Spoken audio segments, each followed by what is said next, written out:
প্রিয় শিক্ষার্থীবৃন্দ, আশা করি ভালো আছে সবাই। আমাদের আজকের আলোচনা নবম শ্রেণীর হিসাব বিজ্ঞান তৃতীয় অধ্যায়। তো এই তৃতীয় অধ্যায় থেকে আমরা কি শিখব? তৃতীয় অধ্যায় থেকে আমরা আজকে শিখব যে লেনদেনের দ্বৈত সত্তা নীতি ব্যাখ্যা করতে পারবে, ডেবিট ও ক্রেডিট নির্ণয় নিয়মাবলী ব্যাখ্যা করতে পারবে। তোমরা দেখি লেনদেনের দ্বৈত সত্তা নীতি কি। লেনদেনের দ্বৈত সত্তা, লেনদেনের দ্বৈত সত্তা। আমরা জানি প্রত্যেকটি লেনদেনে কমপক্ষে দুটি পক্ষ বিদ্যমান। একটি পক্ষ সুবিধা গ্রহণ করবে, অপর পক্ষ সুবিধা প্রদান করবে। তো এখানে দ্বৈত মানে দুই, সত্তা মানে পক্ষ। তাহলে দ্বৈত সত্তা মানে কি? দুটি পক্ষ, দুটি পক্ষ। তার মানে প্রত্যেকটি লেনদেনে আমি কি বললাম? প্রত্যেকটি লেনদেনে কমপক্ষে দুটি পক্ষ জড়িত থাকে। তাহলে এই দুটি পক্ষের ভিতরে একটি পক্ষ সুবিধা গ্রহণ করবে এবং অপর পক্ষ সুবিধা প্রদান করবে। যে পক্ষ সুবিধা গ্রহণ করবে তাকে বলা হবে ডেবিট এবং যে পক্ষ সুবিধা প্রদান করবে তাকে কি বলা হবে? ক্রেডিট। এখানে দেখি সুবিধার গ্রহীতা। আমাদের দ্বৈত সত্তা নীতি অনুযায়ী সুবিধার গ্রহীতা হবে ডেবিট, সুবিধার গ্রহীতা হবে ডেবিট, সুবিধা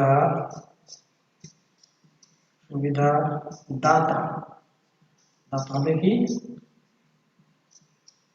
ক্রেডিট। এইভাবে প্রত্যেকটি লেনদেনের দুটি পক্ষকে আমাদের বিশ্লেষণ করে আলাদা আলাদা করে এক পক্ষকে ডেবিট করতে হবে এবং এক পক্ষকে আমাদের কি করতে হবে? ক্রেডিট করতে হবে। তাহলে এই যে আমাদের এক পক্ষ ডেবিট এবং অপর পক্ষকে ক্রেডিট করাটাই আমাদের বলা হয় লেনদেনের দ্বৈত সত্তা, লেনদেনের দ্বৈত সত্তা নীতি। এরপরে আমরা শিখব যে বিভিন্ন প্রকার হিসাবে ডেবিট এবং ক্রেডিট নির্ণয় নিয়মাবলী। তো বিভিন্ন প্রকার হিসাবে ডেবিট এবং ক্রেডিট নির্ণয়ের নিয়মাবলী জানার আগে আমাদের অবশ্যই জানতে হবে যে হিসাব কয় প্রকার। তো আমরা জানি হিসাব সাধারণত 5 প্রকার। হিসাব সাধারণত 5 প্রকার।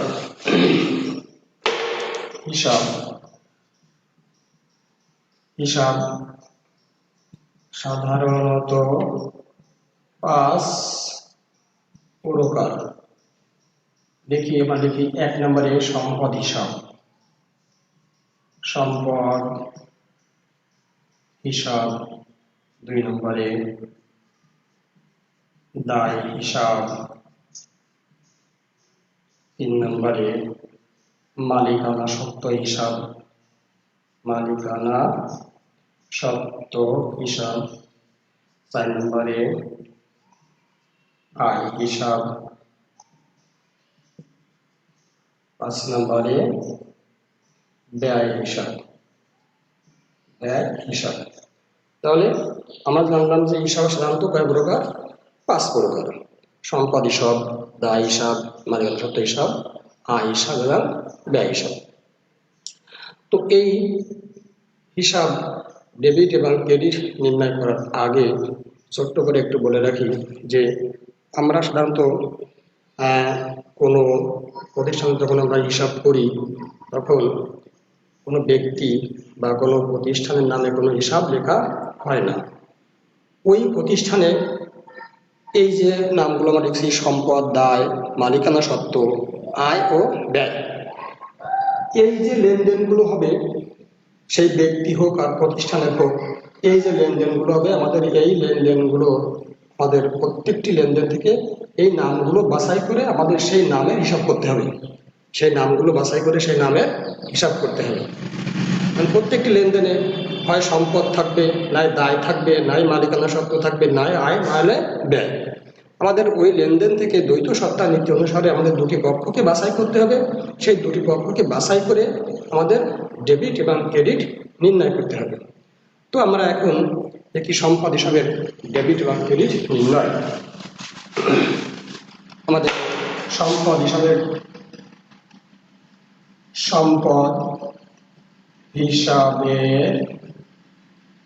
নিয়মাবলী, ডেবিট ক্রেডিট নির্ণয় নিয়মাবলী।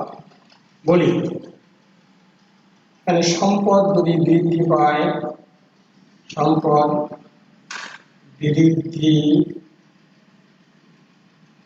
পেলে সংশ্লিষ্ট সম্পদ ডেবিট হয়। সম্পদ বৃদ্ধি পেলে সংশ্লিষ্ট সম্পদ কি হবে? ডেবিট। সম্পদ হ্রাস পেলে সংশ্লিষ্ট সম্পদ কি হবে? ক্রেডিট। তাহলে আমাদের সম্পদ হিসাবে নিয়মাবলী বা ডেবিট ক্রেডিট নির্ণয়ে আমরা কি বললাম? সম্পদ যদি বৃদ্ধি পায় তাহলে সেই সম্পদটাই ডেবিট হবে, মানে যে সম্পদটা বৃদ্ধি পাবে সেই সম্পদটাই ডেবিট হবে, এবং প্রতিষ্ঠান থেকে যে সম্পদটা কমে যাবে সেই সম্পদটা কি হবে? আমাদের ক্রেডিট হবে। তাহলে যেমন আমরা একটা উদাহরণের মাধ্যমে বুঝি, আসবাবপত্র ক্রয়, আসবাবপত্র ক্রয় করা হলো। তাহলে এই যে আসবাবপত্র ক্রয় দেখতে হবে প্রতিষ্ঠানে কোন সম্পদ আসতেছে এবং কোন সম্পদ যাচ্ছে। তাহলে এখানে যখন প্রতিষ্ঠান আসবাবপত্র ক্রয় করতেছে তাহলে আসবাবপত্র নামক একটা সম্পদ আসতেছে, বিনিময়ে প্রতিষ্ঠান থেকে নগদ টাকা চলে যাচ্ছে। তাহলে এখানে আমার সম্পদ বৃদ্ধি পাচ্ছে কি? আসবাবপত্র। তাহলে সূত্র অনুসারে বলছি সম্পদ যদি বৃদ্ধি পায় তাহলে সম্পদ কি হবে? সেই যে সম্পদ বৃদ্ধি পাবে সেই সম্পদ ডেবিট হবে। তাহলে এখানে আমার বৃদ্ধি পাচ্ছে কি? আসবাবপত্র। তাহলে এখানে আমরা লিখতে পারি যে আসবাবপত্র হিসাব ডেবিট, হিসাব ডেবিট। এবার প্রতিষ্ঠান থেকে আমার কমে যাচ্ছে কি? নগদ টাকা। তাহলে নগদ টাকা তো একটা সম্পদ, তাহলে নগদান হিসাব কি হবে? ক্রেডিট। নগদান হিসাব ক্রেডিট। তাহলে আমরা সম্পদ হিসাবে ডেবিট এবং ক্রেডিট নির্ণয় নিয়মাবলীটা দেখলাম যে সম্পদ যদি বৃদ্ধি পায় তাহলে সম্পদ ডেবিট হয়, সম্পদ যদি হ্রাস পায় তাহলে সম্পদ কি হয়? ক্রেডিট হয়। এবার আমরা দেখব দায় হিসাব।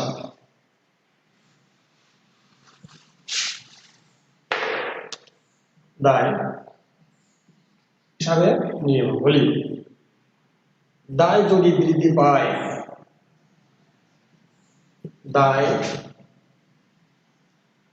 হ্রাস পেলে ডেবিট,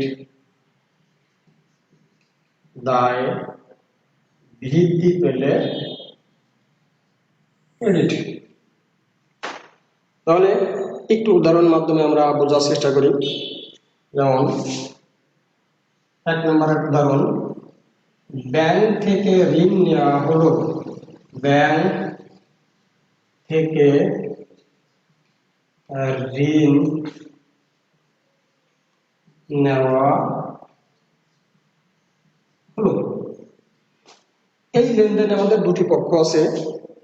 একটা হলো যদি আমার ব্যাংক থেকে ঋণ নেই তাহলে প্রতিষ্ঠানে নগদ টাকা আসে এবং এই প্রতিষ্ঠানের জন্য ব্যাংকে একটা কি সৃষ্টি হয়? দায় সৃষ্টি হয়। তার মানে কি? দায় বৃদ্ধি পায়। তাহলে আমরা এখানে যে সূত্র দেখেছি, যদি দায় বৃদ্ধি পেলে দায় কি হবে? ক্রেডিট হবে। তাহলে এখানে আমাদের দায়টার নাম কি? ব্যাংক ঋণ। তাহলে আমার নগদ টাকা যেহেতু সম্পদ, নগদ টাকা বৃদ্ধি পাচ্ছে মানে সম্পদ বৃদ্ধি পাচ্ছে, তাহলে নগদান হিসাব ডেবিট হবে এবং ব্যাংক ঋণ হিসাব কি হবে? ক্রেডিট হবে। তাহলে ব্যাংক ঋণ আমার ক্রেডিট হচ্ছে কেন? যে ব্যাংক ঋণ যেহেতু দায়, তাহলে ব্যাংক ঋণ যদি দায় যদি বৃদ্ধি পায় তাহলে দায় কি হয়? ক্রেডিট হয়। তাহলে আমাদের জানতে হবে নগদান হিসাব, নগদান হিসাব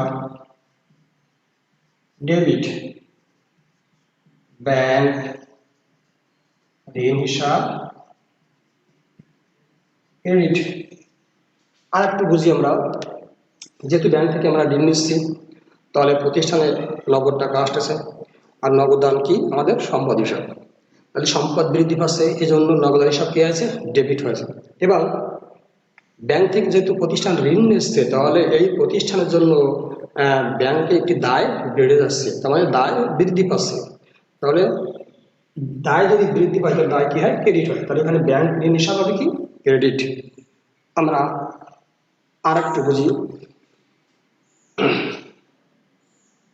পাওনাদারকে পরিশোধ, পাওনাদার কে পরিশোধ।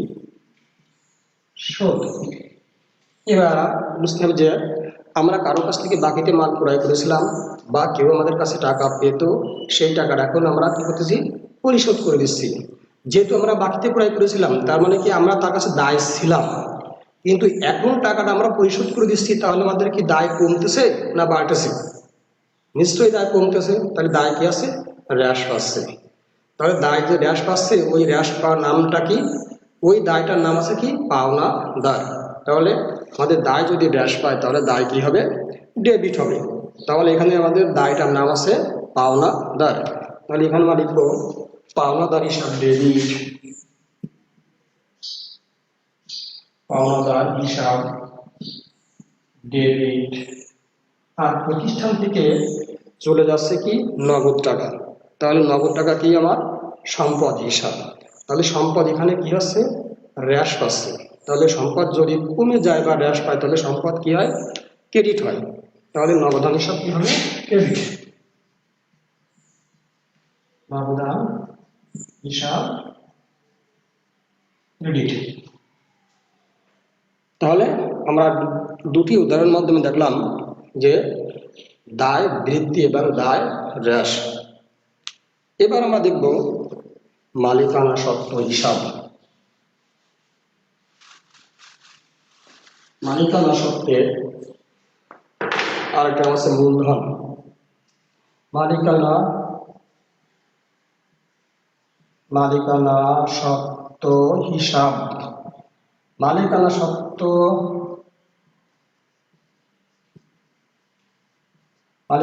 হ্রাস পেলে ডেবিট হবে।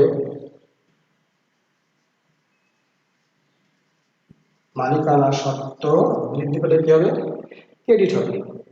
তার মানে মূলধন যদি বৃদ্ধি পায় বা মূলধন যদি বেড়ে যায় তাহলে মূলধন কি হবে? ক্রেডিট হবে। এবং মূলধন যদি হ্রাস পায় কোনো কারণে তাহলে মূলধনটা কি হবে? ডেবিট হবে। তো এখানে আমরা কি উদাহরণ, ব্যবসায়ের মূলধন আনা হলো। ব্যবসায়ের মূলধন আনা হলো। তাহলে ব্যবসা যদি মূলধন আনা হয় তাহলে নগদ টাকা আসে এবং মূলধন নামক একটা দায় বৃদ্ধি পায়। তাহলে এখানে প্রশ্ন হয় কি যে নগদান হিসাব ডেবিট, মূলধন হিসাব ক্রেডিট। এবার যদি কোনো কারণে আমাদের এই মালিকানা সত্ত্ব হ্রাস পায় তাহলে সেটা কি হয়? মূলধন হিসাব কি হবে? ডেবিট হবে। তো প্রতিষ্ঠান থেকে মালিক যদি কোনো কিছু বাড়ি নিয়ে যায় তার জন্য আমাদের মালিকানা সত্ত্ব কমে যায়। যেমন ব্যক্তিগত প্রয়োজনে উত্তোলন। প্রতিষ্ঠান থেকে মালিক যদি ব্যবসা প্রতিষ্ঠান থেকে নগদ টাকা বাড়ি নিয়ে যায় তার জন্য মূলধন কমে যায়, এবং যদি কোনো পণ্য নিয়ে যায় তার জন্য আমাদের কি হয়? মূলধনটা কমে যায়। তো মালিকানা সত্ত্ব হিসাবের নিয়মাবলী আমরা একটা সময় দেখলাম। এখন দেখব যে আয় হিসাব।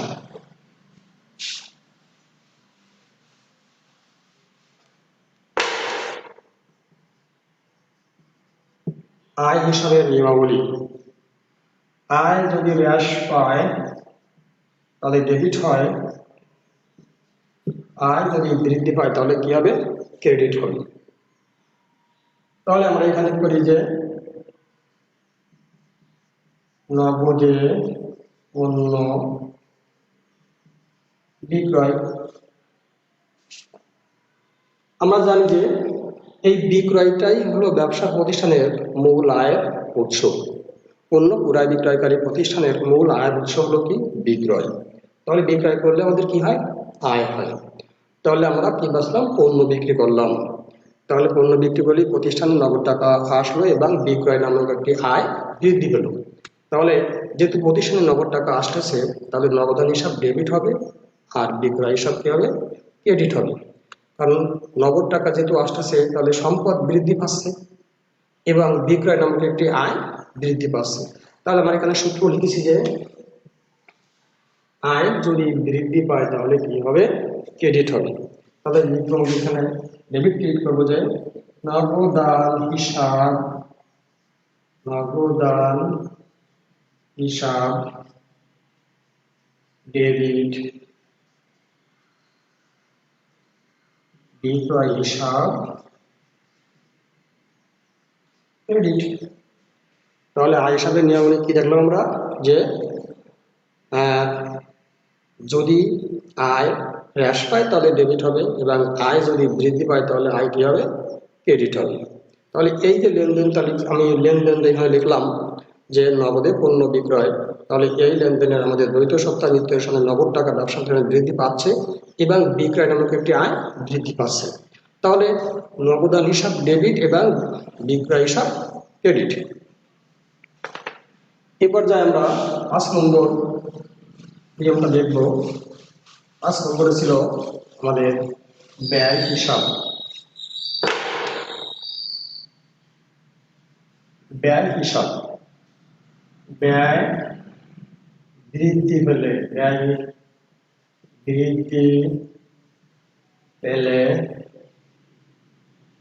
ডেবিট, ব্যয় হ্রাস পেলে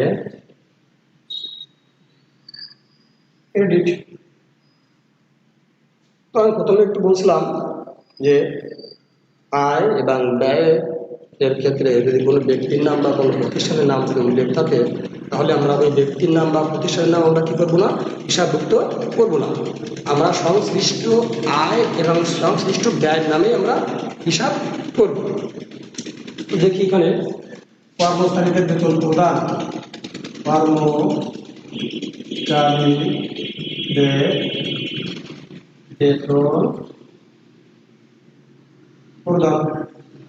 তাহলে এখানে আমরা ব্যবসা প্রতিষ্ঠানের খরচের নামটা কি? আমাকে বেতন। তাহলে বেতন নামক একটি খরচ কি আছে? বৃদ্ধি পাচ্ছে। তাহলে এই বেতনের বেতনের জন্য আমাদের প্রতিষ্ঠান থেকে কি যাচ্ছে? নগদ টাকা।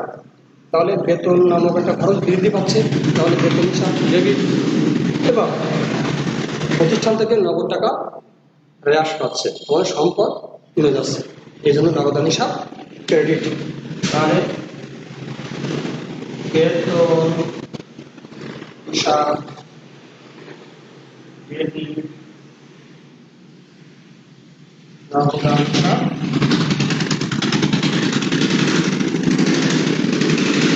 ক্রেডিট। এবার আমরা আরেকটা উদাহরণ দেখি। ভাড়া প্রদান। তাহলে ব্যবসা প্রতিষ্ঠানের খরচের নামটা এইখানে ভাড়া, আমরা ভাড়া দিচ্ছি, তাহলে কি আছে? খরচ বেড়ে যাচ্ছে। তাহলে ভাড়া হিসাব ডেবিট আর আছে কি? নগদান হিসাব ক্রেডিট। তাহলে এইভাবে যেমন আমরা যদি দেখি যে কমিশন পাওয়া গেল, কমিশন প্রদান করা হলো, অনুরূপভাবে আমাদের কমিশনের ব্যবসা প্রতিষ্ঠানের একটা খরচ এবং কমিশন যেহেতু প্রদান করতেছি তার জন্য আমাদের প্রতিষ্ঠান থেকে নগদ টাকা হ্রাস পাচ্ছে বা সরে যাচ্ছে বা সম্পদ কমে যাচ্ছে, এই জন্য নগদান হিসাব কি হবে? ক্রেডিট। যাই হোক, আমরা এই যে বিভিন্ন প্রকার হিসাবের ডেবিট বা ক্রেডিট নির্ণয় নিয়মাবলী জানতে পারলাম। তো এরই আলোকে তোমাদের একটি ছোট্ট একটি বাড়ির কাজ দেব, যে আমরা 5 প্রকার হিসাবের 5টি লেনদেন তৈরি করে নিয়ে আসবো সবাই। তো আজকে এই পর্যন্ত, সবাইকে ধন্যবাদ, সবাই ভালো থাকো।